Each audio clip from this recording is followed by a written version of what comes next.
Welcome to our channel. నేను మీ లక్ష్మణ్. ప్రస్తుతం అంతా పట్టున్నారు ప్రముఖ real estate expert Alluri Venkateswararao గారు. సార్ నమస్తే. నమస్కారం అండి. ఎస్, దేశం మొత్తం ఇప్పుడు అమరావతి వైపే చూస్తుంది. 2014 నుంచి 2019లో అయితే ఆ రోజు దేశమే కాదు ప్రపంచంలో ఉన్న ఇన్వెస్టర్స్ అంతా అమరావతి వైపు ఎలా చూశారో ఇప్పుడు మళ్ళీ 2024లో అమరావతిలో ఇన్వెస్ట్ చేయడానికి అయితే పెద్ద ఎత్తున కంపెనీస్ అయితే క్యూ కడుతున్నాయి. అంటే ప్రభుత్వం వచ్చి 1 నెల కూడా కాలేదు, అప్పుడే ఇన్వెస్టర్స్ అయితే క్యూ కట్టడం. రాబోయే 5 సంవత్సరాలకి మనం ఒకసారికి ఊహించుకుంటే అసలు అమరావతిలో డెవలప్మెంట్ ఏ విధంగా ఉండబోతుంది, ఇప్పుడు ఇన్వెస్ట్ చేసే వాళ్ళకి రాబోయే 5 సంవత్సరాల్లో రిటర్న్స్ ఏ విధంగా ఉంటాయి?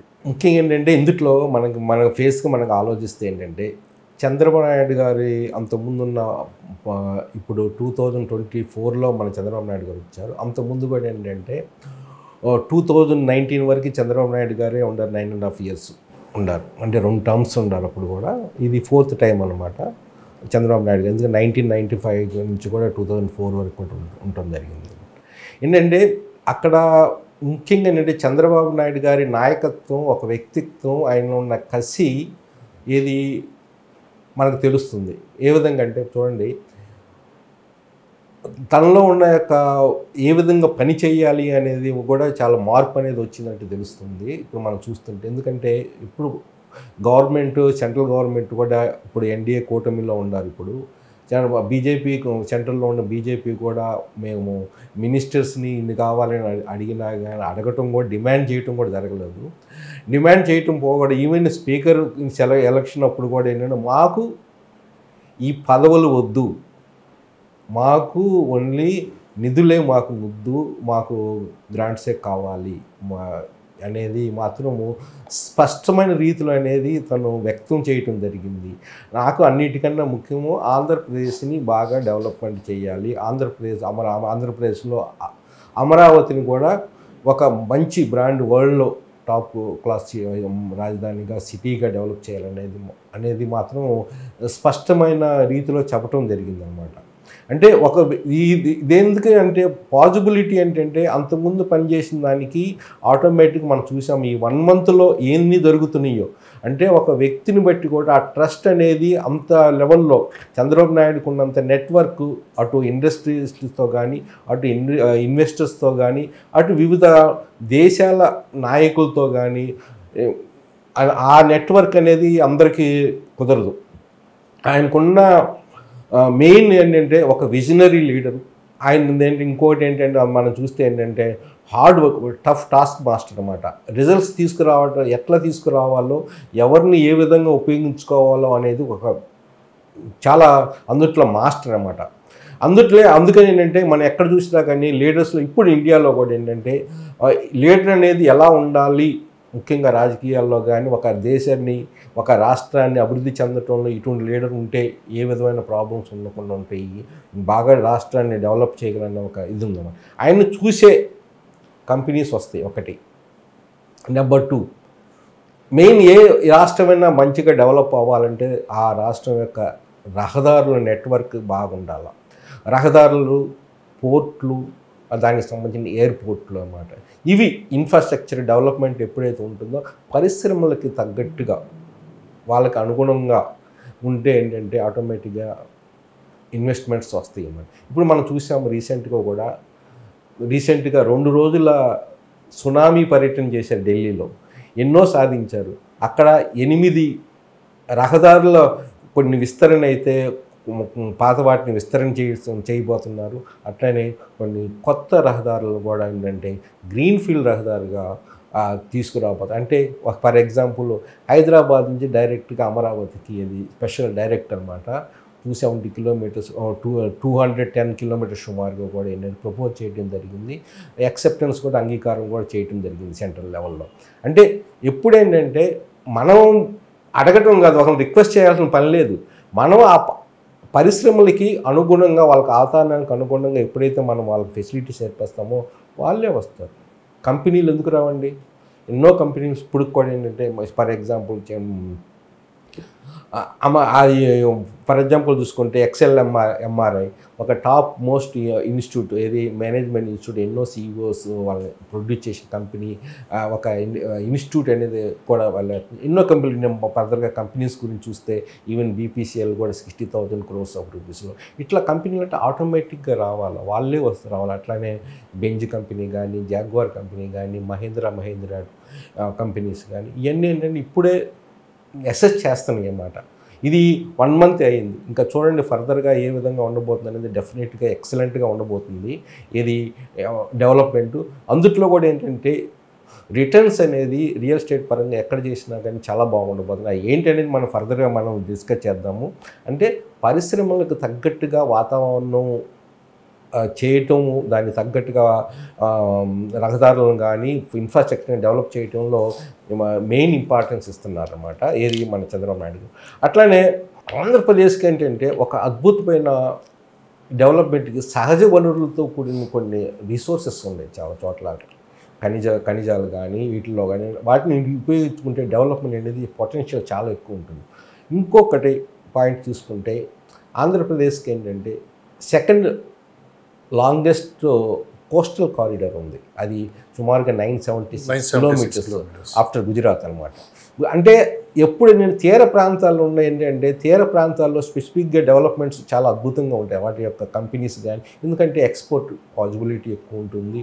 ఆ ప్రాంతాల్లో కూడా ఏంటంటే డెవలప్మెంట్ అనేది సెంట్రల్ గవర్నమెంట్ కూడా చాలా అద్భుతంగా సాగర్మాల ప్రాజెక్ట్ కింద రూట్స్ అండ్ రహదారులని అట్లా రైల్వే ట్రాక్స్ని కూడా ఏంటంటే ఆ ప్రాంతాల్లో డెవలప్ బాగా చేస్తున్నారు. అందువల్ల అంటే ఆంధ్రప్రదేశ్కి ఒక విధమైన అడ్వాంటేజ్, అంత 976 kilometers కోస్టల్ తీర ప్రాంతం ఉండటం వలన. ఇంకొకటి చూసుకుంటే ఏంటంటే ఆంధ్రప్రదేశ్లో కూడా ఏంటంటే సెంట్రల్ గవర్నమెంట్ 11 ఇండస్ట్రియల్ కారిడార్స్ ఏర్పరిచిందండి. అందుట్లో 3 ఇండస్ట్రియల్ కారిడార్స్ ఆంధ్రప్రదేశ్లో ఉండటం గ్రేట్ అన్నమాట. అవేంటంటే సుమారుగా Hyderabad Bengaluru industrial corridor 560 kilometers industrial corridor, అందుట్లో మేజర్ పోర్షన్ ఆంధ్రాదే ఉంది. ఇంకోటి వైజాగ్ చెన్నై ఇండస్ట్రియల్ కారిడారు, ఇది కూడా తీర ప్రాంతం మీదకి వెళ్తుంది. ఇది కూడా ఏంటంటే కొన్ని జిల్లాలు ఆంధ్రాలో జిల్లాల మీదకి వెళ్తుంది అనమాట. ఫర్ ఎగ్జాంపుల్ మచిలీపట్నం ఇట్లా ఈ విధంగా వెళ్తుంది అనమాట. ఇంకోటి ఇండస్ట్రియల్ కారిడార్ ఏంటంటే బెంగళూరు మద్రాస్ ఇండస్ట్రియల్ కారిడార్, ఈ థర్డ్ ఇది కూడా ఏంటో కడప మీదకి వెళ్తుంది. ప్రతి ఇండస్ట్రియల్ కారిడార్ని పూర్తిగా మ్యానుఫ్యాక్చరింగ్ సెక్టర్గా పరిశ్రమలకు బాగా అభివృద్ధి చెందే విధంగా ఇన్ఫ్రాస్ట్రక్చర్ని డెవలప్ చేస్తూ ఇండస్ట్రీస్ డెవలప్ చేయాలి, అభివృద్ధి చేయాలి అనే ఒక కాన్సెప్ట్స్లో ఇది వస్తుంది. అంటే ఈ 3 ఇండస్ట్రియల్ కారిడార్ ఆంధ్రాకి ఏంటంటే ఒక అద్భుతమైన అభివృద్ధిని తీసుకురాబోతుంది అనమాట.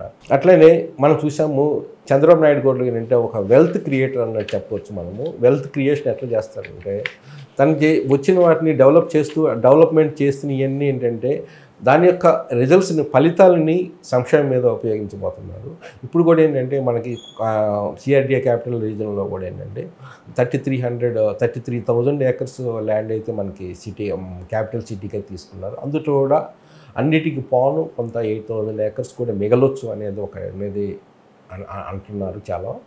ఈ 8,000 acres ఆఫ్ ద ల్యాండ్ ఇప్పుడు ఆ ప్రాంతంలో ఈవెన్ 20 crores per acre ఉంది. 20 crores per acre చొప్పున 8,000 మీరు లెక్కేయండి, 1.6 lakh crores of rupees.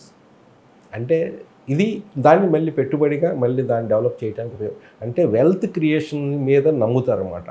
అట్లనే చంద్రబాబు నాయుడు గారు ఇంకోటి ఏంటంటే గ్రామీణ ఆర్థిక వ్యవస్థ మీద ఫోకస్ చేస్తున్నారు. అంటే గ్రామాల్లో కూడా ఒక ఆర్థిక వ్యవస్థ మంచిగా ఆర్థికంగా వాళ్ళు బలపడేటట్టుగా వాళ్ళు చేస్తున్నారు. అది ఏ విధంగా అంటే చిన్న ఒక వన్ సెంటెన్స్లో చెప్తే ఏంటంటే free internet, high speed internet provide చేస్తూ ఎక్కడేంటంటే అక్కడ ఆఫీస్ స్పేసెస్ ఎస్టాబ్లిష్ చేస్తూ మేజర్ గ్రామాల్లో చేయటం వల్ల ఏంటంటే అక్కడే వర్క్ ఫ్రమ్ హోమ్ ఉండే విధంగా, అంటే ఆంధ్రాకి సంబంధించిన వాళ్ళు అక్కడే వర్క్ చేసుకునే విధంగా అటు వ్యవసాయం కూడా చూసుకుంటూ కాన్సెప్ట్ మీద ఇప్పుడు వర్కౌట్ చేస్తున్నారు. అది వస్తే ఏంటంటే చాలామంది ఏంటంటే వలసలు వస్తాయి. అది బెంగళూరు నుంచి ఐటీ ఇండస్ట్రీస్ కానీ పీపుల్ కానీ, హైదరాబాద్లో పనిచేసేవాళ్ళు కానీ, ఎన్ఆర్ఐస్ ఫారిన్ కంట్రీస్లో చేసేవాళ్ళు కానీ, అంటే ఇంటి దగ్గరే ఉండి అన్ని పనులు చేసుకుని డెవలప్మెంట్కి అనుకూలంగా ఉంటుందన్నమాట. అట్లానే విమానాశ్రయాలకు కూడా రాగానే విమానాశ్రయాలకు కూడా చాలా ఇంపార్టెన్స్ ఇచ్చారన్నమాట. ఇప్పుడు ఏది ఇప్పుడు మెయిన్ విమానాశ్రయం ఏంటంటే విజయవాడ విమానాశ్రయం మీద గన్నవరం దగ్గర, అట్లానే ఇంకోటి భోగాపురం, ఇది విజయనగరం. ఈ రెండు వాటిని కూడా డెవలప్ చేస్తున్నారు బాగా. సో ఇంకో ప్లస్ పాయింట్ ఏంటంటే మనకి మళ్ళీ ఆ విమానయాన శాఖ మంత్రి కూడా మన ఆంధ్రప్రదేశ్ నుంచి రామానాయుడు గారు. అది ఏంటంటే అది చాలా అదొక మంచి అడ్వాంటేజ్. రామ్మోహన్ నాయుడు గారు అది ఒక మంచి అడ్వాంటేజ్ అనమాట. ఆల్రెడీ రాగానే గన్నవరం ఎయిర్పోర్ట్లో టర్మినల్ 2 ఎక్స్పాన్షన్ ఆల్రెడీ శాంక్షన్ చేశారు. దాని మీద రివ్యూ కూడా చేస్తున్నారు. అట్లనే ఏంటంటే భోగాపురంలో కూడా మంచి ఫాస్ట్గా వర్క్ చేసే విధంగా కూడా తను అంత రెస్పాన్సిబిలిటీగా చేస్తారు. అంటే ఒక డెడికేటెడ్ మినిస్టర్ అన్నమాట రామ్మోహన్ గారు. అటువంటి మినిస్టర్స్ని పెట్టేసుకొని మనల్ని డ్రైవ్ చేస్తున్నారు అనమాట. అట్లానే ఇంకొకటి ఏంటంటే ఇది అమరావతిలో ఈరోజు రియల్ ఎస్టేట్ మార్కెట్ అనేది ఒక ట్రెండింగ్ మార్కెట్. ఈ రోజు ఉన్న రేటు రేపు ఉంటుంది, రేపున్న రేటు ఎల్లుండి ఉంటుంది. మనం చూస్తున్నాం రేట్స్ కూడా. అంటే ఈ ట్రెండింగ్ మార్కెట్లో కూడా ఏంటంటే సంపాదించుకోగలిగిన బాగానే సంపాదించుకుంటారు. కొన్ని జాగ్రత్తగా కొంచెం చేస్తే ఏంటంటే ఏ విధమైన చేసినా కానీ ఎక్కడ పెట్టినా కానీ ఈ రోజుల్లో మంచి అద్భుతమైన అవకాశాలు, ఆపర్చునిటీస్ ఉంది ఇది ఆంధ్రాలో. ఏదంటే ఇది స్టార్టింగ్ యాక్చువల్గా. కానీ ఒక స్ట్రైట్గా మిమ్మల్ని ప్రశ్న అడుగుతా, ఇది కొంచెం పొలిటికల్కి సంబంధించి పొలిటికల్గా మాట్లాడాలి. అంటే అమరావతి అనేది ఒక రాజకీయ పరంగా కొంత చర్చ అయితే నడిచింది. అది కేవలం రియల్ ఎస్టేట్ ఒక సంస్థగా తయారైపోయింది అమరావతి అని చెప్పి దానికి ఒక ముద్ర అయితే వేశారు. కానీ మొత్తం ఆ ముద్ర వేయటం వల్ల లబ్ధి పొందింది ఎవరు, నష్టపోయింది ఎవరు అంటే మీరేం చెప్తారు? కేవలం అంటే వీళ్ళందరూ అనుకుంటున్నారు రైతులు పొలాలు ఇచ్చారు, కేవలం రియల్ ఎస్టేట్ బిజినెస్ చేస్తున్నారని చెప్పి కూడా ఆనాడు ఎవరైతే ఉన్నారో గత ప్రభుత్వంలో పెద్ద ఎత్తున రైతుల మీద తీవ్రమైన అపవాదాలు నింపటం, సో వాళ్ళని కొంచెం ఇబ్బందులకు గురి చేయడం కూడా జరిగింది. కేవలం అమరావతి అంటే రియల్ ఎస్టేటేనా? యాక్చువల్గా అమరావతి అంటే రియల్ ఎస్టేట్ కాదండి, జనాలు చేయటం చేస్తున్నారు. అట్లాగే రియల్ ఎస్టేట్ అనేది ఏంటంటే ఎక్కడైతే హైప్ వస్తుందో, నేను చెప్తాను. ఇంకోటి ఏంటంటే ఇక్కడ కూడా చెప్తాను, ఇప్పుడు అమరావతిలో కూడా ఇన్వెస్ట్మెంట్స్ ఏంటంటే చూసి చేయాలా. ఏమాత్రం జాగ్రత్త లేకపోతే చేసినా కానీ మన నియోపోలిస్లో ఎట్లాగా హైప్ సూపర్ నేచురల్గా వెళ్తుందో ఆ స్టేజ్కి వెళ్ళకూడదు ఎప్పుడు చూసి చేసుకోవాలా. ఇందులో అమరావతి గురించి వచ్చేలాకి అసలు అమరావతిని ఎందుకు ఎన్నుకున్నారని చూసేలాకి ఏంటంటే అది సెంటర్ పాయింట్. యాక్చువల్గా మనకి కోస్టల్ ఏరియాస్ మొత్తం చూసుకుంటే విజయనగరం కావచ్చు, ఇటు అనంతపురం నుంచి మధ్యలో ఉంటుంది. అంటే ఒక సెంటర్ పాయింట్. అది కాకంటే అమరావతి 2 డిస్ట్రిక్ట్ లేదు, కృష్ణా డిస్ట్రిక్ట్, గుంటూరు డిస్ట్రిక్ట్ మధ్యన ఉండటం వల్ల ఇది ఆల్రెడీ మంచి డెవలపింగ్ సిటీస్ అనమాట. మంచి ప్రాబ్లం ఉండదు కృష్ణా నది పక్కన. ఎందుకంటే డెవలప్మెంట్ ఎప్పుడు ఏంటంటే ఒక క్యాపిటల్గా ఉండాలి, మంచి నీళ్ళు ఉండాలి, వాటర్ ఉండాలి, తాగునీరు, మళ్ళీ కరెంటు, విద్యుత్ ఉండాలా, మంచి రహదారుల నెట్వర్క్ ఉండాలా. ఆ విధంగా చూసుకొని ఆ ప్రదేశాన్ని సెలెక్ట్ చేయటం జరిగింది. కాకపోతే ఏంటంటే అక్కడ ఒక చిన్న అక్కడ 3 పంటలు పండించే ల్యాండ్ అది. కానీ ఏంటంటే 3 పంటలు పండించే ల్యాండ్ కూడా ఏంటంటే అక్కడ నేను ఈ విషయాన్ని మళ్ళీ ఇంకోసారి కూడా చెప్తాను. ఎందుకంటే ఇక్కడ ఇండస్ట్రీస్ కాకుండా ఇక్కడ ఏంటంటే ఓన్లీ అడ్మినిస్ట్రేటివ్గా పరంగా చూసుకొని ఇండస్ట్రీస్ కొన్ని సూటబుల్ లొకేషన్స్ ఉన్నాయి. లైక్ వినకొండ, రాయలసీమ ప్రాంతంలో అనంతపూరు, కర్నూలు, ఇట్లాగా కొన్ని ప్రాంతాల్లో ఉన్నాయి అన్నమాట. ఇండస్ట్రీస్ అక్కడ డెవలప్ చేసుకుంటూ ఇక్కడ ఏంటంటే పరిపాలనా సౌలభ్యం కోసం ఏమేమి కావాలో జ్యుడిషియరీ కానీ, విద్య కానీ, ఎడ్యుకేషన్ కానీ, అంటే పర్యావరణాన్ని కాపాడుకుంటూ అభివృద్ధి చేయడానికి అక్కడ.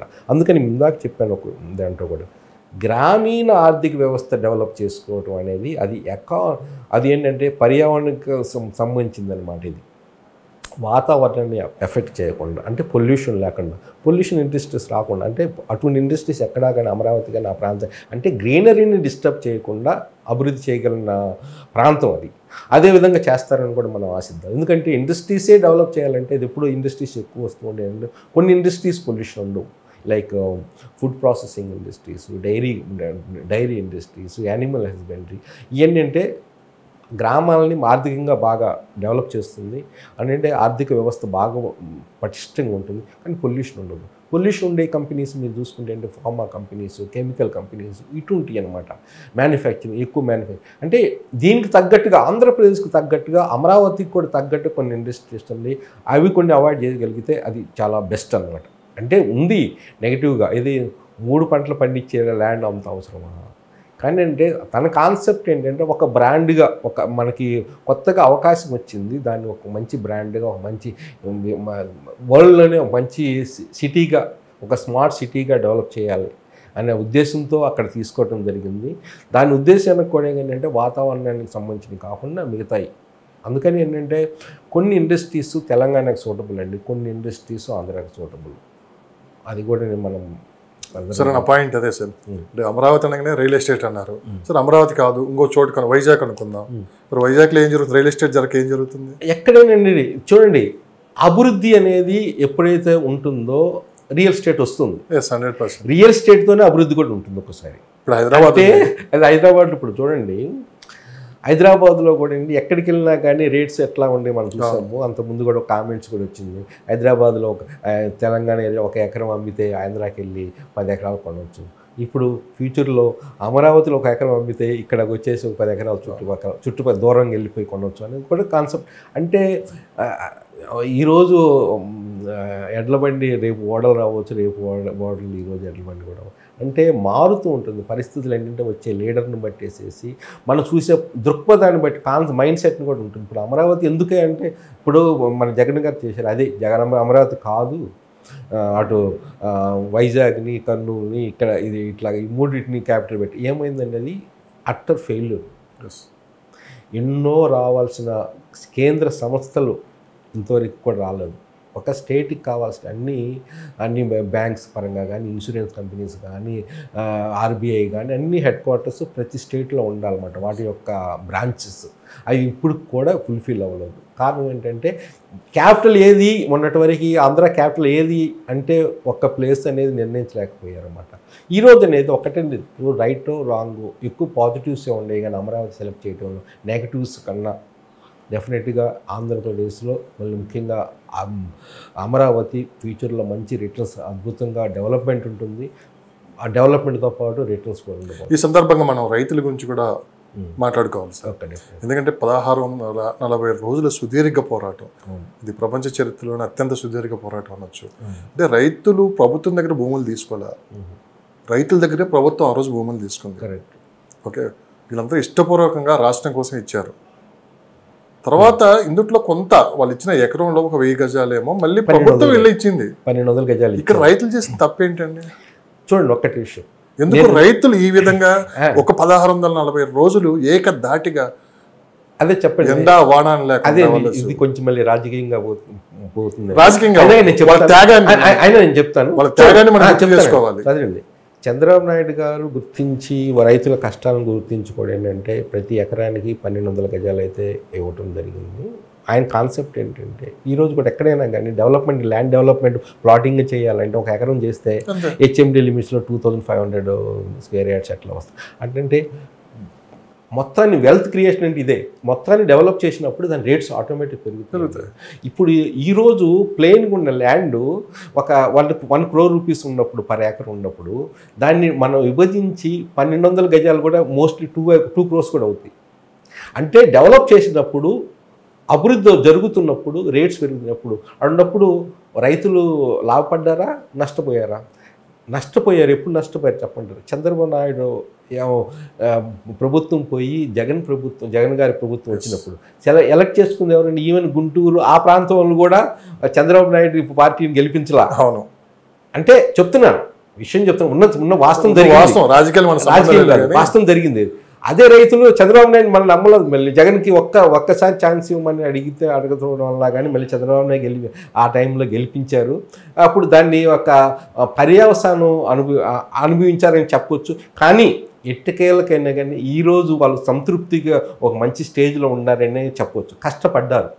వాళ్ళ కష్టాన్ని రిజల్ట్సే ఈరోజు చంద్రబాబుని గెలిపించటం వలన ఈరోజు అంతకుముందు మొన్నటి వరకు 10,000 గజం ఉన్నదల్లా ఈరోజు 40,000 గజం ఉన్నదంటే 4 times రేట్లు పెరుగుతుంది చాలా చోట్ల. కొన్ని చోట్ల ఇంకా 3 times పెరగవచ్చు, కొంచెం కానీ కొన్ని ఎక్కువ చోట్ల కూడా ఏంటంటే 4 times పెరిగింది. అంటే లాభపడ్డారు, కష్టపడ్డారు వాళ్ళు. వాళ్ళ యొక్క ఆ కష్టమే మిగతా వాటికి కూడా ఏంటంటే వాళ్ళకి ఇంపల్స్ అని కల్పించింది, వాళ్ళకి రిజల్ట్స్ వచ్చింది నేను అనుకుంటాను. వాళ్ళకి కష్టం ఆ మీద ఇంట్లో ఆడవాళ్ళు కూడా సైతం వచ్చేసి సాక్రిఫైస్ చేసి ఇంటి వండటం తినటం సరిగ్గా కూడా అమరావతి ఉన్నంతకాలం ఈ రైతుల త్యాగాలు ఖచ్చితంగా గుర్తుండిపోతాయి.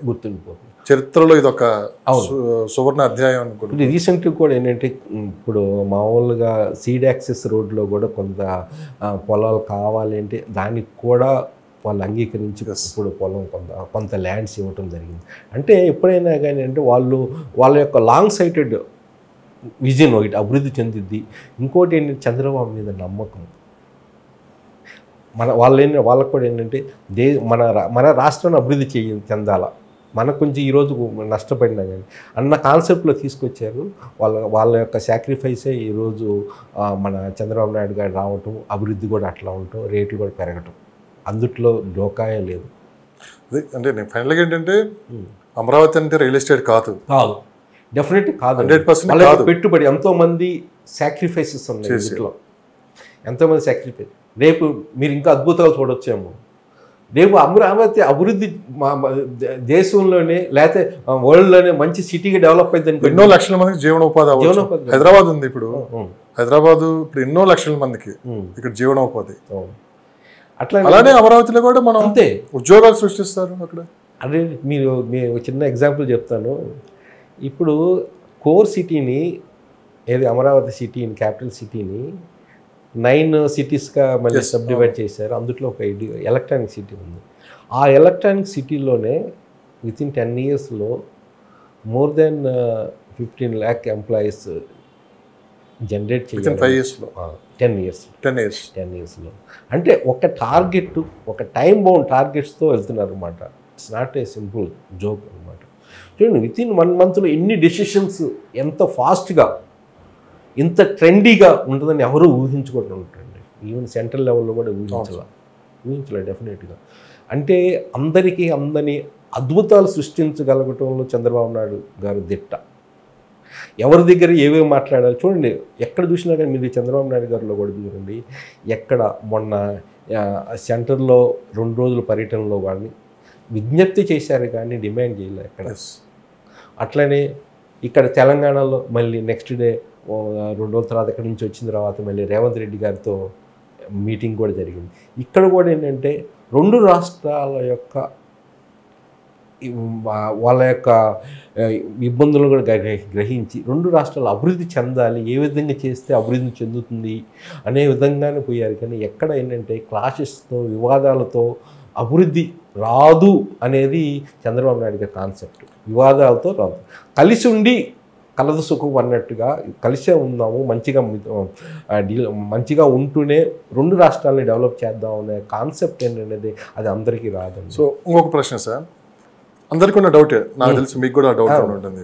అంటే 2014లో చంద్రబాబు నాయుడు గారు ముఖ్యమంత్రి అయ్యారు ఆంధ్రప్రదేశ్కి, రాజధానికి అమరావతిని అనౌన్స్ చేశారు. తర్వాత జగన్మోహన్ రెడ్డి వచ్చారు, 3 రాజధానులు అన్నారు. మళ్ళీ నెక్స్ట్ ఎవరు వస్తారో, చంద్రబాబు నాయుడు వచ్చారు, మళ్ళీ అమరావతిని కొనసాగిస్తున్నారు. ఆ తర్వాత మళ్ళీ ఎవరు వస్తారో అని చెప్పి చాలా మంది ఇన్వెస్టర్స్ లో ఒక గందరగోళం అవుతా ఉన్నారు. కానీ ఇదే ప్రశ్నని మన చంద్రబాబు నాయుడు గారి రివ్యూ మీటింగ్ లో ఒక రిపోర్టర్, ఒక నిమిషం నా ప్రశ్న కంప్లీట్. చంద్రబాబు నాయుడు గారి రివ్యూ మీటింగ్ లో ఒక రిపోర్టర్ అడిగారు చంద్రబాబు నాయుడు గారు, సార్ మీరు వచ్చారు, అనౌన్స్ చేశారు, మళ్ళీ జగన్ వచ్చారు, 3 రాజధానులు అన్నారు, మళ్ళీ మీరు వచ్చి మళ్ళీ ఇదే అంటున్నారు, రేపు ఒకరు వస్తే ఏంటి అన్నారు. ఖచ్చితంగా దేశ చరిత్రలో కదా ప్రపంచ చరిత్రలోనే రాజధాని మార్చిన దాఖలాలు ఎక్కడా లేవు. ఇది ఒక ఎక్స్పీరియన్స్. కానీ భవిష్యత్తులో ఇలాంటి జరగకుండా కఠినమైన చట్టాలు కూడా తీసుకొని వస్తాము, రాజధాని మార్చే అవకాశం లేకుండా చెప్పడం చెప్పడం కూడా. ఇందుట్లో ఏంటంటే ఇది చాలా బ్యూటిఫుల్ క్వశ్చన్. యాక్చువల్గా ఏంటంటే ఏ కంపెనీస్ రావాలన్నా కానీ consistency of the government important. అంటే ఒక పాలసీస్ తీసుకొచ్చినా కానీ అది కంటిన్యూస్గా ఉండాలి. ఈ రోజు ఉన్న పాలసీస్ ఫేవరబుల్ ఉన్న పాలసీస్ రేపు ఎవరు ఇంకొకరు వచ్చేసి తీయడానికి తీస్తే ఉంటే ఒక కంటిన్యూస్ అనేది తగ్గుతుంది అనమాట. ఒక గందరగోళం అనేది సృష్టిస్తుంది, పరిశ్రమల యొక్క ఇంట్రెస్ట్ అనేది తగ్గుతుంది. అందుకని మీరు చూసారో లేదో అమర్రాజా బ్యాటరీస్ వాళ్ళు ఎక్స్పాన్షన్ మోడ్లోకి వెళ్ళినప్పుడు ఈ జగన్ ప్రభుత్వం ఉన్నప్పుడు వాళ్ళ దాటికి తట్టుకోలేక అటు మహబూబ్ నగర్లో 9,250 crores ఆఫ్ రూపీస్ ఇన్వెస్ట్మెంట్ చేశారండి. చేస్తున్నారు, విత్ ఇన్ 10 yearsలో చేస్తామని ఆల్రెడీ ఎస్టాబ్లిష్ చేశారు అక్కడ కంపెనీ.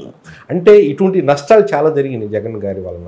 అంటే కొంతమంది వస్తే ఏంటంటే ఆటోమేటిక్ ఏంటంటే కరెక్ట్ పర్సన్ రావాలి లీడ్ చేయడానికి. ఓకే, అసలు పాయింట్కి వచ్చేలాక మీ క్వశ్చన్కి, ఇది ఫర్దర్గా జరగకుండా ఏ గవర్నమెంట్ వచ్చినా కానీ ఆంధ్ర క్యాపిటల్ అమరావతి అనేది చట్టపరంగా లోక్సభలో తీసుకురాబోతున్నారు. ఆల్రెడీ ఇది గవర్నమెంట్ ఎంత ఫాస్ట్గా చూడండి, అది మనకి మీటింగ్ కూడా 2-3 days అయింది అనుకుంటాను. ఇది రిపోర్టర్ అడిగి ఆల్రెడీ దాని మీద వర్కౌట్ చేసేసి దాన్ని చేయబోతున్నారు. మీకు తెలిసిందో చాలామందికి తెలిసే ఉండొచ్చు, కొంతమందికి. ఆల్రెడీ ఏంటంటే ఇక ఎవరు వచ్చినా కానీ అమరావతి ఆంధ్ర క్యాపిటల్ అది గ్యారెంటీడ్. దానివల్ల ఏంటంటే ఒక ట్రస్ట్ క్రియేట్ అవుతుంది అనమాట. ఏది ఇన్వెస్టర్స్కి అంటే అప్పుడు ఏంటంటే ఇన్వెస్టర్స్ ఎప్పుడైనా రావటానికి అది అమరావతికి మారదు.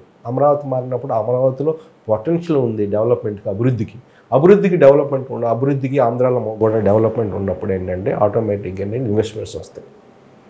అందుకని అంటారు కదా, చాలా వరకు ఏంటంటే ఈ రోజుల్లో మార్పులు అనేది మనకు కంపల్సరీ, అది కూడా పాజిటివ్ సైడ్స్ ఉండాలి. ఆటోమేటిక్గా ఒక ఇండస్ట్రీ చేశారండి. అంతకుముందు రోజులు ప్రతి ఇండస్ట్రీ అప్రూవల్ రావడానికి ఎన్నో రోజులు, కానీ ఈ రోజులు అట్లా కాదు. చాలా ఇప్పుడు ఇక్కడ కూడా ఏంటంటే ఒక టైం బౌండ్, ఇన్ని రోజులు అప్లై చేసింది ఇన్ని రోజులు ఆటోమేటిక్గా రావాలా అప్రూవల్, లేకపోతే విత్ రీజన్స్ ఉండాలి అన్నట్టుగా. అంటే ఇప్పుడు కూడా కొన్ని అవుతారు, కానీ ఒక సిస్టమ్ అనేది డెవలప్ చేయడం, రియల్ టైం గవర్నెన్స్ అని ఒక సిస్టమ్ తయారు చేయటంలో, అది కాక ఏంటంటే ఒక కాంక్రీట్ పరిశ్రమల వాళ్ళకి కానీ అటు పెట్టుబడిదారులకు కానీ అనుకూలమైన వాతావరణం, వాళ్ళకి కావాల్సింది ఏంటి అనేది కూడా గ్రహించి ముందుగానే ఆ ఏర్పాట్లు చేయటంలో చంద్రబాబు నాయుడు గారు మంచి అనుభవం అన్నమాట. అది అందుకని చూస్తున్నాం కదా. అందుకని చాలా కంపెనీస్ ఇప్పుడు రివ్యూ చేస్తున్నాయి ఎక్కడ పెట్టాలి, ఎట్లా పెట్టాలి అని. ఈవెన్ ఎలక్ట్రిక్ వెహికల్స్ కూడా దాన్ని కూడా ఎక్కడో కడప దగ్గర, అది ఓన్లీ ఇంకా ఎక్కడ కాంక్రీట్ న్యూస్ అయితే లేదు, కానీ అట్లా న్యూస్ ముందు అనేది జరుగుతుంది. సో ఇన్వెస్టర్స్ కూడా ఇప్పుడే ఒక కన్ఫ్యూజ్ వాతావరణం నుంచి బయటపడుతున్నారు. అవును. సో ఈ టైంలో ఏపీలో ఎక్కడెక్కడ ఇన్వెస్ట్ చేయొచ్చు అని చెప్పి చాలా మంది అడుగుతున్నారు. ఒక అమరావతి కాదు, అమరావతి చుట్టుపక్కల కావచ్చు, విశాఖపట్నం కావచ్చు, అటు తిరుపతి. సో ఎక్కడెక్కడ ఇన్వెస్ట్ చేస్తే అని మీరు అన్నట్లు కొన్ని పరిశ్రమలు కూడా అటు సైడ్ రావాలని చెప్పన్నారు. సో మంచి ఇన్వెస్ట్ చేయాలంటే ఎక్కడ చేయాలని అంటున్నారు. ఇప్పుడు ఆంధ్రప్రదేశ్ కానీ అటు అమరావతిలో కానీ లొకేషన్స్ చూసుకుంటే మంచి అద్భుతమైన లొకేషన్స్ ఉన్నాయంటే, యాక్చువల్గా నేను చెప్పాను ఒక లొకేషన్లో. ఫస్ట్ థింగ్ ఏంటంటే ఇండస్ట్రియల్ కారిడార్స్ వస్తున్నాయి, 3 ఇండస్ట్రియల్ కారిడార్స్. అది మీకు ఒక హైదరాబాద్ బెంగళూరు ఇండస్ట్రియల్ కారిడార్ ఓరుకల్లు దగ్గర more than 4,000 acres of the ల్యాండ్లో మంచిగా అద్భుతంగా డెవలప్ చేయబోతున్నారు. అది మెగా ఇండస్ట్రియల్ హబ్ లాగా తయారు చేయబోతున్నారు. అట్లానే ఇటు బెంగళూరు చెన్నై దగ్గర కూడా ఏంటంటే కడప దగ్గర కూడా ఏంటంటే బాగా డెవలప్ చేయబోతున్నారు. అట్లనే మళ్ళీ వైజాగ్ నుంచి చెన్నై ఆ కారిడార్ ఇండస్ట్రియల్ కారిడార్లో కూడా అది ఒక డిఫరెంట్ ప్రదేశం Machilipatnam industrial corridor some notes లాగా చేసేసి అటు వినుకొండ కానీ మిగతా ప్రాంతాల్లో ఏంటంటే డెవలప్మెంట్ చేయాలి అనే ఒక కాన్సెప్ట్ సెంట్రల్ లెవెల్లో ఉంది. దాన్నే వీళ్ళు కూడా ముందుకు తీసుకురాబోతున్నారు. అంటే ఇండస్ట్రియల్ కారిడార్స్లో మీరు ఎక్కడైనా కానీ మీరు ఇన్వెస్ట్మెంట్ చేస్తే మంచి రిటర్న్స్ ఉంటాయి.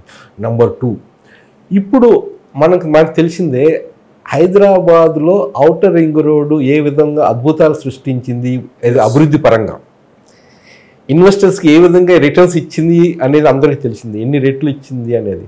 ఇప్పుడు అదే అక్కడ జరగబోతుంది. అమరావతిలో ఎలా ఉండబోతుంది, అదే అమరావతిలో కూడా అంతే అద్భుతాలు జరగబోతున్నాయి. ఇప్పుడు already 189 kilometers outer ring road అమరావతికి సంబంధించింది. ఏది గుంటూరు, కృష్ణ, మంగళగిరి గుండా వెళ్ళి 87 గ్రామాల గుండా వెళ్ళబోతుంది. ఈ ప్రాంతాల్లో చుట్టుపక్కల ఎక్కడైతే మనం చూసింది కంచికర్ల కానీ ఇంకా డిఫరెంట్ ప్లేసుల్లో మనం చూస్తే ఇటు పుత్తూరు, నారాకోడూరు ఇట్లా ఈ ప్రాంతాలు మనం ఎక్కడ తీసుకున్నా కానీ ఒక్కటి చూసుకొని ఎగ్జిట్ పాయింట్స్ చూసుకొని ఓవరాల్, ఎందుకంటే దాన్ని కూడా ఏంటంటే గ్రోత్ కారిడార్గా డెవలప్ చేయబోతున్నారు. ఇప్పుడు ఇక్కడ మన హైదరాబాద్లో గ్రోత్ కారిడార్స్ అంటే అటువైపు ఇటువైపు కొంత డిస్టెన్స్ వరకు, అది ఇక్కడైతే 5 కిలోమీటర్స్ 1 కిలోమీటర్ ఉన్నట్టుంది. అక్కడ కూడా ఏంటంటే అదేవిధంగా గ్రోత్ కారిడార్గా డెవలప్ గ్రోత్ కారిడార్లో ఎక్కడ రెస్ట్రిక్షన్స్ ఉండవు, కమర్షియల్గా చేసుకోవచ్చు, ఇటు రెసిడెన్షియల్గా చేసుకోవచ్చు. అది గ్రహించేసి ముందుగా ఇన్వెస్ట్మెంట్ చేసే వాళ్ళకి మంచి అద్భుతమైన రిటర్న్స్ వస్తాయి. అట్లానే మనం ఇంకోటి కూడా చూసాము, ఇన్నర్ రింగ్ రోడ్డు అంతకుముందు ప్రపోజ్ చేశారు అమరావతిలో. ఇప్పుడు inner ring road no more required అని దాన్ని కొట్టేసేసి ఇంకోటి ఏంటంటే విజయవాడ బైపాస్ ఈస్ట్ వెస్ట్ అని వస్తుంది. ఈస్ట్ వెస్ట్లో 2 అక్కడి నుంచి, అంటే అది కంచికర్లు దాటిన తర్వాత అక్కడి నుంచి మళ్ళీ అవుటాపల్లి వరకు, మళ్ళీ కింద వరకు చిన్నకాకాని, మళ్ళీ చిన్నకాకాని నుంచి అవుటాపల్లి వరకు కూడా ఏంటంటే ఇది ఆటోమేటిక్గా ఏంటంటే outer ring inner ring road covering Vijayawada అనమాట. ఈ ప్రాంతాల్లో కూడా ఎక్కడైనా కానీ మనం చూసుకొని ఇన్వెస్ట్మెంట్ చేస్తే మంచి అద్భుతమైన రిటర్న్స్ రావడానికి అవకాశం ఉంది. ఇంకోటి ఇప్పుడు మనకి ఇంకోటి అమరావతి నుంచి మన డైరెక్ట్ హైదరాబాదు, అది కూడా 6 లైన్ల దాంట్లో మనకి ఓన్లీ 210 కిలోమీటర్స్ సుమారుగా డిస్టెన్స్లో 6 లైన్స్లో రాబోతుంది. ఆల్రెడీ సూత్రప్రాయంగా అంగీకారం అయితే సెంట్రల్ గవర్నమెంట్ ఇది ఇచ్చింది ఆ ప్రాంతాల్లో కానీ. అంటే అట్లానే మళ్ళీ అమరావతి నుంచి అనంతపురం కూడా గ్రీన్ ఫీల్డ్ ఇది రహదారి అనమాట, ఇది ఎక్స్ప్రెస్ వే. ఇది కూడా ఇప్పుడు హైదరాబాద్ నుంచి అమరావతి కూడా గ్రీన్ ఫీల్డ్. ఏదైతే గ్రీన్ ఫీల్డ్ అంటే కొత్తగా ఏదైతే ఏర్పాటు చేయబోతున్నారో దాన్ని గ్రీన్ ఫీల్డ్ అంటారు. యాక్చువల్గా నార్మల్ దానికన్నా ఇది వేరేగా ఉంటుంది. ప్లానింగ్ ప్రకారం ఈ మనకి రహదారుల పక్కన అండి ఇండస్ట్రియల్ కారిడార్ చెప్పాను నేను, అట్లనే అవుటర్ రింగ్ రోడ్ నేను చెప్పాను. ఇంకోటి స్పెసిఫిక్ లొకేషన్స్ మనం చూసుకుంటే గన్నవరంలో ఐటీ బాగా రావచ్చని నా ఒక అభిప్రాయం. ఎందుకంటే గన్నవరం అనేది ఒక ఎయిర్పోర్టు, అవుటర్ రింగ్ రోడ్డు కూడా చాలా దగ్గర. అంటే అక్కడ ఆల్రెడీ కొన్ని కంపెనీస్ ఉన్నాయి, ఐటీ కంపెనీస్. ఆ విధంగా ఏంటంటే ఎయిర్పోర్ట్ స్పెసిఫిక్ డెవలప్మెంట్స్ అక్కడ రాబోతున్నాయి. ఎయిర్పోర్ట్ ఏవియేషన్ హబ్ కూడా అక్కడ చేస్తే చేయొచ్చు. అక్కడ ఒకటాను భోగాపురంలో కూడా అట్లా. అంటే అక్కడ ఇండస్ట్రియల్గా బాగా డెవలప్ అవడానికి అవకాశం ఉన్న ప్రాంతం అని అనిపిస్తుంది ఇది గన్నవరం దగ్గర.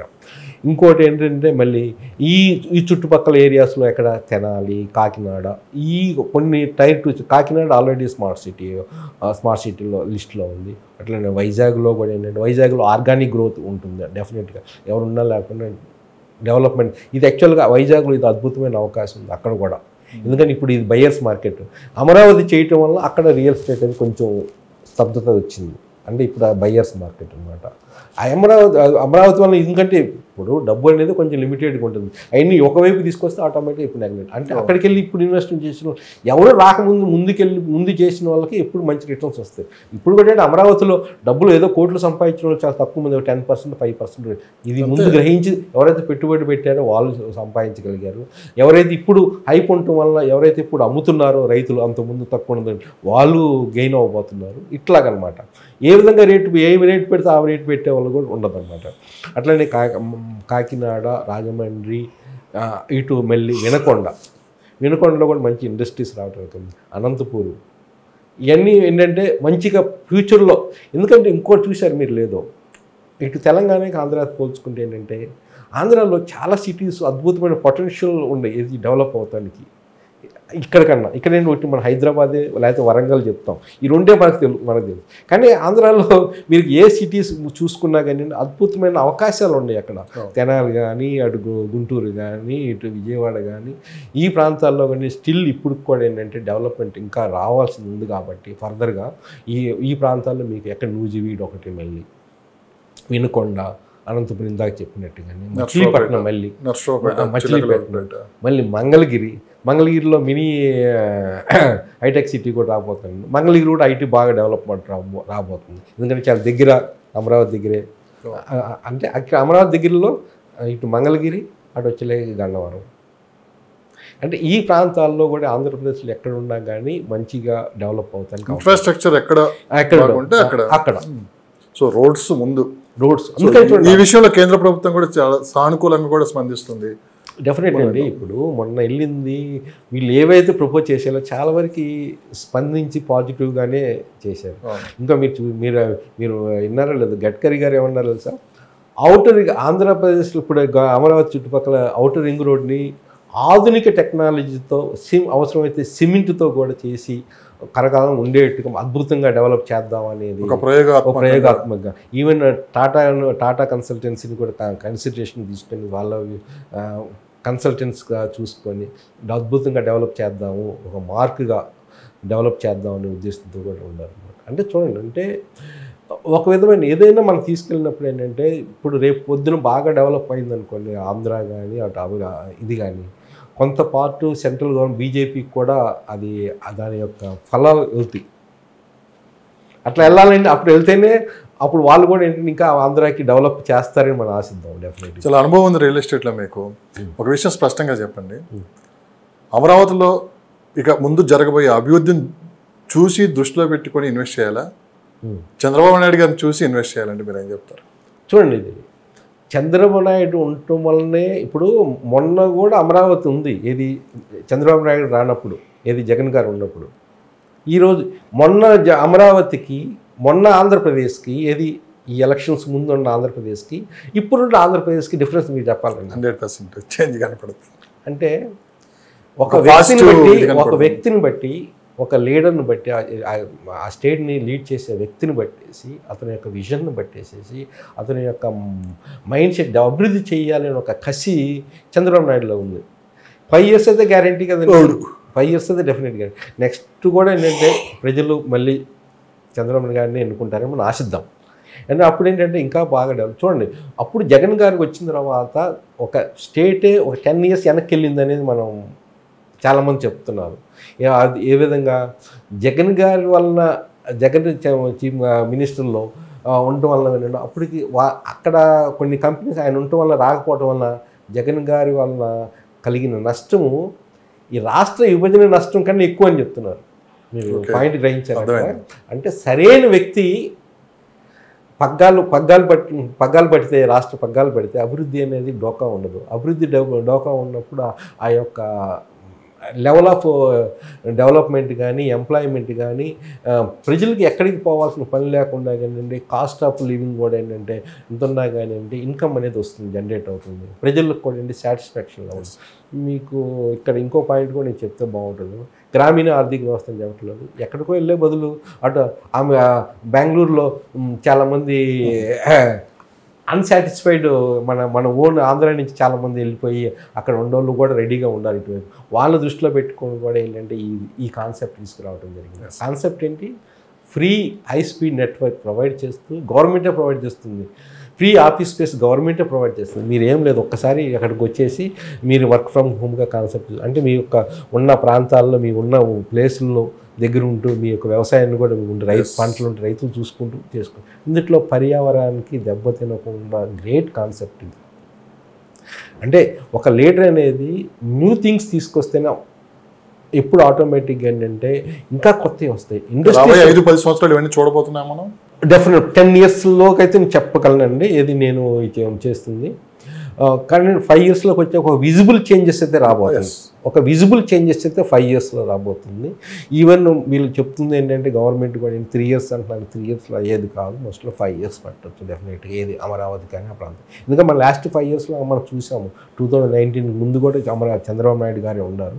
కానీ అప్పటికి ఇప్పుడు కొంచెం తేడా ఏంటంటే సెంట్రల్ గవర్నమెంట్ ఈరోజు ఏది అడిగితే అది ఇస్తున్నారు. ఇవ్వడానికి ఉన్న అవకాశము ఇప్పుడు ఈరోజు చంద్రబాబు నాయుడు గారు గవర్నమెంట్కి ఉంది. ఇది ఏమైనా కానీ అన్ని మంచి రోజులే నడుస్తున్నాయి డెఫినెట్గా అండి. ఖచ్చితంగా మీ ఒక 5-10 సంవత్సరాల్లో ఏదైతే మనం ఊహిస్తున్నామో అంటే ఊహిస్తున్నామంటే మళ్ళీ ఇంకో రకంగా పోయిద్దాం. ఇది గతంలో గ్రాఫిక్స్ అన్నారు, ఈ గ్రాఫిక్స్ అయితే కాదు, నిజమని ప్రూవ్ చేయడానికి తక్కువ టైంలో ఇవన్నీ చూడబోతున్నాం అని చెప్పి కూడా ఒక విజన్ నాయకుడు ఉంటే ఎలా ఉంటుందో కూడా మనకు అర్థమవుతుంది. సార్ ఇంకొకటి, మనం ఏపీలో రీసేల్ మార్కెట్ ఏ విధంగా ఉంది సార్? మనం బేసిక్గా హైదరాబాద్ రీసేల్ మార్కెట్ గురించి మనకు తెలుసు. ఏపీలో అమరావతి కావచ్చు, చుట్టుపక్కల మొత్తం మిగతా జిల్లాల్లో రీసేల్ మార్కెట్ ఎలా? రీసేల్ మార్కెట్ పర్వాలేదండి ఇప్పుడు ఒక మాదిరిగా. ఎందుకంటే చూస్తున్నాం మనము సడన్గా ఇప్పుడు వరకు సఫకేషన్తో అల్లాడిపోయారు అక్కడ ఆ ప్రాంతంలో రేట్లు లేక ఇప్పుడు సఫకేషన్తో అల్లాడిపోయారు. అమ్మాలనుకున్నా కానీ మనసు పట్ల అంత రేట్స్ తగ్గిపోయినాయి అన్నమాట. ఇప్పుడు సడన్గా పెరగటం వల్ల కానీ అమ్మకాలు అయితే జరుగుతున్నాయండి. రిజిస్ట్రేషన్స్ కూడా బాగానే జరుగుతున్నాయి ఇక్కడ. ఎందుకంటే ఆ యొక్క ఫలాలు తొందరగా వాళ్ళు తీసుకోగలుగుతారు అన్నమాట. ఎందుకంటే ఆ ఆసక్తి ఉంటుంది కదా. సడన్గా మొన్నటి వరకు 10,000 స్క్వేర్ యార్డ్స్ ఉండాలా, ఈరోజు 40,000 స్క్వేర్ యార్డ్స్ 4 times. మళ్ళీ అది తీసుకెళ్ళిపోయి ఇంకో చోట పెట్టుకుంటారు. అంతే కదా. అవసరం లేకపోతే అవసరమైతే వాడుకోండి. కొంతమంది అవసరం ఉండి కూడా అమ్మలేకపోయిన వాళ్ళు ఉన్నారు అంతకుముందు.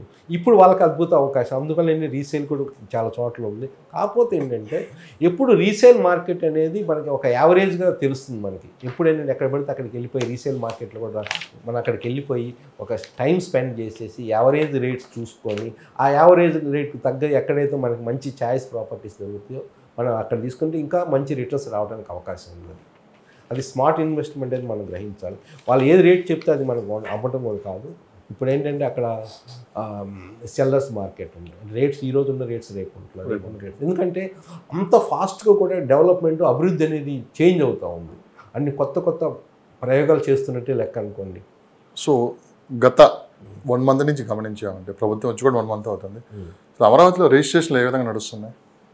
అమరావతి అండి ఇంకా టైం పట్టిద్దండి కొంచెం. అమరావతి కావచ్చు, గుంటూరు, మంగళగిరి, విజయవాడ ఈ చుట్టుపక్కల ప్రతిదీ అమరావతి జనరల్ అంతకుముందు కన్నా ఇప్పుడు రిజిస్ట్రేషన్స్ అయితే పెరిగినాయి. అంతకుముందు కన్నా రిజిస్ట్రేషన్స్ పెరిగినాయి. అది ఇంకా పెరుగుతాయి కూడా. రిజిస్ట్రేషన్స్ అవకాశం ఉంది. ఎందుకంటే ఇన్వెస్టర్స్ ఇప్పుడు కొంత వెయిట్ అండ్ వాచ్లో ఉన్నోళ్ళు కూడా ఇప్పుడు బయలుదేరుతున్నారు. ఏది ఇన్వెస్ట్ చేద్దాము, మనం కూడా లాస్ ఆఫ్ ఆపర్చునిటీ అంటారు కదా, మనం కూడా ఆపర్చునిటీ వదులుకోపోతున్నాం అనేది చాలామంది కూడా అంతకుముందు మొన్నటి వరకు కూడా వెయిట్ చేసే వాళ్ళు కూడా ఏంటంటే ఇప్పుడు వెళ్ళిపోయి ఇన్వెస్ట్ చేయాలని ఒక ఆతురత 1 month కదా అయిందండి. డెఫినెట్గా రిజిస్ట్రేషన్స్ పెరగబోతున్నాయి. ఆల్రెడీ పెరిగినాయి అంతకుముందు కన్నా కూడా. చాలామంది ఏంటంటే కొంతమంది డిమోటివేట్ చేస్తూ ఉంటారు. ఫర్ ఎగ్జాంపుల్ అమరావతి మళ్ళీ పూర్వవైభవం రాబోతుందని చెప్పి రాష్ట్ర ప్రజలంతా ఎదురు చూస్తూ ఉన్నారు. రియల్ ఎస్టేట్ ఏ విధంగా మనం చూస్తూనే ఉన్నాం. కొంతమంది ఏంటంటే లేదు, అనవసరంగా హైప్ చేస్తున్నారు, అక్కడ రేట్లు పెంచేస్తున్నారు, మీరు అనుకున్నంత మార్కెట్ లేదు అని చెప్పి చాలామంది ఇది ఒక స్లోగన్గా తీసుకొని చెప్తూ ఉన్నారు బయట. సో దీనివల్ల వాళ్ళకి వచ్చే లాభం ఏంటి? చూడండి, కొనలేని మీ దగ్గర డబ్బులు ఉన్నారనుకోండి, మీరు కొనేస్తారు. నీకు అది ఖచ్చితంగా మీరు ఊరికైతే డబ్బులు ఇవ్వరు కదా. ఖచ్చితంగా భవిష్యత్తును దృష్టిలో పెట్టుకుని అక్కడ వచ్చే అభివృద్ధిని చూసి మీరు పెట్టిన పెట్టుబడి మళ్ళీ మంచి రిటర్న్స్ కోసం మీరు అక్కడ ఇన్వెస్ట్ చేస్తారు. మరి ఈ ప్రాపగండం చేసే వాళ్ళని ఏమంటారు? చూడండి, ఈ ప్రాపగండ చేసేవాళ్ళు నేను అంతకుముందు చెప్పాను, ప్రాపగండ చేసేవాడు ఎటు చేస్తాడండి. ఎందుకంటే వాడికి అవకాశం లేదు, డబ్బులు లేవు, ఆ 4-sided చూడలేడు, అభివృద్ధిని చూడలేడు. రియల్ ఎస్టేట్లోకి మంచి ఇన్కమ్ రావాలంటే ఒక విజనరీ ఉండాలి. అభివృద్ధి ఎక్కడో రాబోతుందో అని ఒక జడ్జిమెంట్ ఉండాలి. అందరికన్నా ముందు వెళ్ళి ఇన్వెస్ట్మెంట్ చేయగలగాల. అప్పటికి వాళ్ళకే కదా రిటర్న్స్ వస్తాయి. అంత హైప్లో రేట్ అయిపోయిన తర్వాత మీరు ఇన్వెస్ట్మెంట్ చేశారనుకోండి, ఆ రిటర్న్స్ అంత తొందరగా రావు, ఇంకా ఎక్కువ టైం పీరియడ్ వెయిట్ చేయాలి. అందుకని ఇప్పుడు ఇట్లా అనుకునే వాళ్ళకి ఏంటంటే వాళ్ళ దగ్గర డబ్బులనే లేకపోయి ఉండాలి.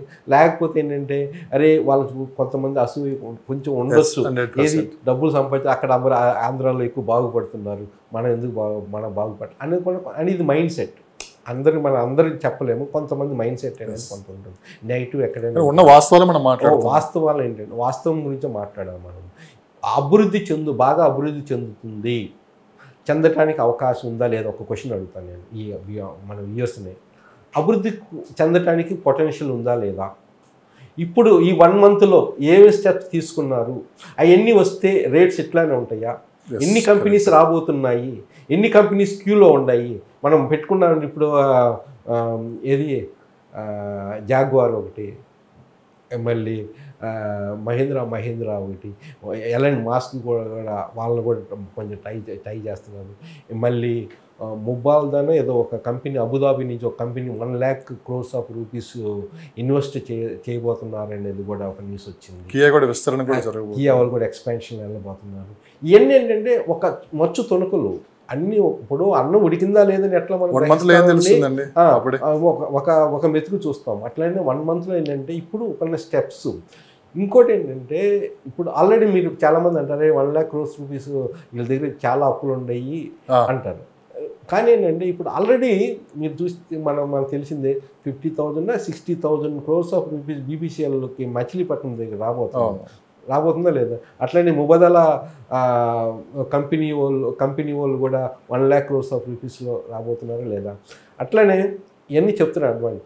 ఓఆర్ఆర్ ప్రకటించినది 189 కిలోమీటర్స్లో ఓఆర్ఆర్ ఆంధ్రాకి రాబోతున్న ఓఆర్ఆర్ దానికి అయ్యే ఖర్చు సుమారుగా 25,000 crores ఆఫ్ రూపీస్ అండి. అది మొత్తం కేంద్రమే భరిస్తుంది.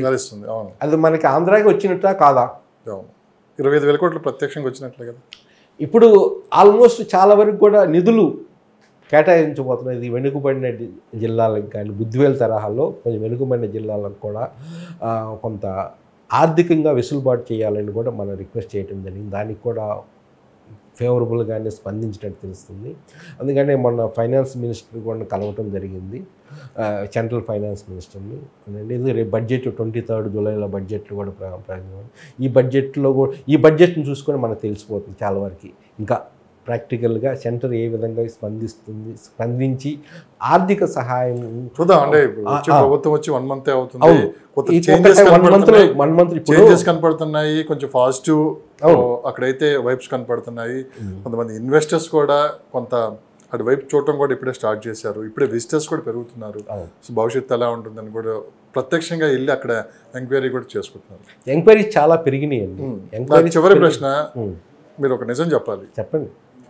మీరు ఒక రియల్ ఎస్టేట్ ఎక్స్పర్ట్గా ఉన్నారు, మీరు ఇంటర్వ్యూలు ఇస్తూ ఉంటారు, నా ఛానల్ కావచ్చు, బయట ఛానల్స్ కావచ్చు, లేకుంటే కొన్ని పేపర్లో యాడ్స్ వస్తూ ఉంటాయి, లేదంటే కొంతమంది హీరోలు యాడ్స్ ఇస్తూ ఉంటారు. సార్ మిమ్మల్ని చూసి ఇన్వెస్ట్ చేయాలా, మీ ఇంటర్వ్యూలు చూసి ఇన్వెస్ట్ చేయాలా? ఇన్వెస్టర్ ఆలోచన ఎట్లా? సో కేవలం మీరు ఇన్ఫర్మేషన్ ఇస్తున్నా అని చెప్తున్నారు. ఎక్కడ ఇన్వెస్ట్మెంట్, కొంతమంది ఏంటంటే పలానా చోటుకు ఉంటే మంచి భవిష్యత్తు ఉంది, లేదంటే ఇక్కడ కూడా అక్కడ కూడా చెప్తూ ఉంటారు. సో ఇది ఎంతవరకు కరెక్ట్? చాలా మంచి క్వశ్చన్ అండి. ఇప్పుడు వ్యక్తిని చూసి అది చెప్పేదాన్ని చూసి మనం విని ఎప్పుడు చేయకూడదండి. ప్రతి ఒక్క మనిషి ఏంటంటే ఇన్వెస్ట్ చేసేటప్పుడు వాళ్ళ సెల్ఫ్ జడ్జిమెంట్ ఉండాలా. సెల్ఫ్ జడ్జిమెంట్ లేనిది వాళ్ళ సొంతంగా వెళ్ళి ఆ ప్రాంతాలకు వెళ్ళి ఓన్గా రీసెర్చ్ చేసి మొత్తం చివరిగా నేను చెప్పిన మాట కదా, ఎవరైనా కానీ ఎవరు చెప్పిన మాట వినకండి ఇన్వెస్టర్స్. అది చాలా ఇంపార్టెంట్. వాళ్ళు అది కొంతమంది చెప్తారు, నా ఫ్రెండ్ చెప్పాడురా, లేదా మా అన్న చెప్పాడురా, లేదా ఈ పలానా రియల్ ఎస్టేట్ ఇన్వెస్టర్ చెప్పాడురా అని వెళ్ళి కొనకండి. మీరు వెళ్ళండి, ఎక్కడ కొనాలనుకున్నప్పుడు అక్కడికి వెళ్ళండి. అక్కడ యావరేజ్ ప్రైస్ ఎప్పుడు వాల్యూ అక్కడ ఏ రేటు జడ్జిమెంట్ అనేది మీరు చూసుకోవాలండి. మీరు ఎటు క్వశ్చన్ అడిగారు కాబట్టి కొన్ని జాగ్రత్తలు కూడా చెప్తాను, టిప్స్ చెప్తాను. ఎప్పుడు పలానా మనకి ఇన్వెస్ట్మెంట్ పొటెన్షియల్ ఎక్కడ ఉంది, నేను కొన్ని ప్రాంతాలు చెప్పాను, మీరు అక్కడికి వెళ్ళాలా, రీసెర్చ్ చేయాలా, నేను చెప్పింది నిజమా కాదా, నిజం చేస్తే ఫిల్టర్ చేయాలా. ఓకే, నేను 10 చెప్పాను, 5 చెప్పాను, అందుట్లో ఫిల్టర్ చేయాలి. మీరు ఇన్వెస్ట్ చేసేది 1, 2 చేస్తారు. అది మళ్ళీ అందుట్లో ఏది బెస్ట్ అనేది మీరు జడ్జిమెంట్ చేయాలి. ఆ ప్రాంతానికి వెళ్ళాలా, కొన్ని రోజులు గడపాలా, అక్కడ రియల్ ఎస్టేట్ నిజమైన పరిస్థితుల్లో ఎక్కడ ఏముంది అనేది మీరు జడ్జిమెంట్ చేయాలా. అక్కడ మళ్ళీ యావరేజ్ ప్రైస్ జడ్జిమెంట్ చేయాలా. అంతకుముందు ఇది హైప్ రేటా లేకపోతే నిజంగా రియల్ రేట్ కొనాలా, మీరు నిజంగా వాల్యూ ఉన్న రేట్ కొనాలా. ఇప్పుడు దీని ఒక పర్టికులర్ ప్రాపర్టీ మేము కొనేటప్పుడు దాని వాల్యూ మనం తెలుసుకోవాలి. వాల్యూ ఎట్లా తెలుస్తుంది? ఫ్యూచర్ డెవలప్మెంట్స్ తెలుస్తుంది, అక్కడ కనెక్టివిటీని బట్టి తెలుస్తుంది, అక్కడ రహదారులను బట్టి తెలుస్తుంది, అక్కడ పరిశ్రమ లేదా రాబోతున్న లేదా అని దాన్ని బట్టి తెలుస్తుంది, అక్కడ అట్లనే ఎంప్లాయ్మెంట్ జనరేషన్ అవబోతుందా అనేది దాన్ని బట్టి తెలుస్తుంది, అక్కడ లోకల్ యొక్క ఉద్యోగులు ఏ విధంగా ఉండాలో, వాళ్ళ యొక్క శాలరీ లెవెల్స్ ఏంటి, వీటన్నిటి బట్టి చాలా ఫ్యాక్టర్స్ ఉన్నాయి. అన్ని కన్సిడర్ చేసుకొని ఆ ప్రాంతాల్లో చూసి చేయాలా. అట్లనే ఒకరు చెప్పారనేది ఎప్పుడు చేశారో మీరు మోసపోతారు, మీ రిటర్న్స్ రావండి. అది మాత్రం గ్యారంటీ. నేను చెప్పాను కాదు, ఎవరు చెప్పినా కానీ ఏంటంటే ఇదేంటే information only. It is what I'm giving is an information. ఈ ఇన్ఫర్మేషన్ ఎంతవరకు కరెక్ట్ అనేది మీరు జడ్జి చేయాలి. అక్కడికి వెళ్ళి ఇన్వెస్ట్మెంట్ చేసేటప్పుడు మీరు ప్రయత్నించాలి. అప్పుడే నేను చెప్పింది ఎంతవరకు కరెక్ట్ అనేది మీకు తెలుస్తుంది. అక్కడికి వెళ్ళి ఎప్పుడు చాలా కండిషన్స్ ఉండే, నేను చెప్తాను అనుకోండి, పలానా ప్రాంతానికి వెళ్ళికొన్నారు, అక్కడికి వెళ్ళిపోయి కొనాలనుకున్నప్పుడు కొన్ని టిప్స్ ఉంటాయి. అది ఏ జోన్లో ఉంటుంది, రెసిడెన్షియల్ జోన్లో ఉంది లేదా ప్రొహిబిటెడ్ జోన్లో ఉంది, మీరు కొన్నారనుకోండి, మీరు ప్లేస్ చెప్పాను నేను, అంతేగాని దానికి ఉన్న ఆ పాజిటివ్స్ ఏంటి, నెగటివ్స్ ఏంటి, ఏ విధంగా ప్రికాషన్ తీసుకుని నేను చెప్పలేదే. ఇది చెప్పడం కంటే చాలా టైం పట్టింది పర్టికులర్ ప్రాంతాలు. అంటే అన్నీ చూసుకోవాలి. ఒక ప్రాంతంలో ఒక వ్యక్తి కొంటే రిటర్న్స్ మంచి అద్భుతాలు, అదే ప్రాంతం కొంచెం పక్కన ఇంకో వ్యక్తి కొంటే లాస్ట్లో కూడా వెళ్ళొచ్చు. అంతే, లొకేషన్ సేమ్, కానీ ఒక ప్లేస్లో రిటర్న్స్ మంచిగా రావచ్చు, ఇంకో ప్లేస్ దానికి ఉన్న ప్రాబ్లమ్స్ దానికి ఉండొచ్చు. కొన్ని ప్రాబ్లం రిస్ట్రిక్షన్స్ ఉండొచ్చు దాని యొక్క. అందుకనే ఎప్పుడు ఏంటంటే ఆ లొకేషన్లో ఉన్న యొక్క అద్భుతాలు ఏంటి, ఏం జరగబోతుంది, దాంట్లో ఉన్న డిసడ్వాంటేజ్ ఉంది, ఏ జోన్లో ఉంది, ఏ పరిధిలో ఉంది, అక్కడ ఏమైనా గవర్నమెంట్ ల్యాండ్స్ ఉంది అంటే ఏ విధమైనా కానీ అన్ని రీసెర్చ్ అయితే చేయాలండి ఎవరైనా. అంత ఇన్వెస్ట్మెంట్ చేస్తున్నప్పుడు ఏంటంటే, లేకపోతే ఏంటంటే కొంత over a period of time మంచి కన్సల్టెంట్, మీ టైం లేదండి మంచి కన్సల్టెంట్ ఎన్నుకొని కొంచెం చేస్తే అది మంచిగా ఉంటుందని నా అభిప్రాయం. అది thank you sir, thank you so much, thank you your valuable time. Thank you అండి, థ్యాంక్ యూ.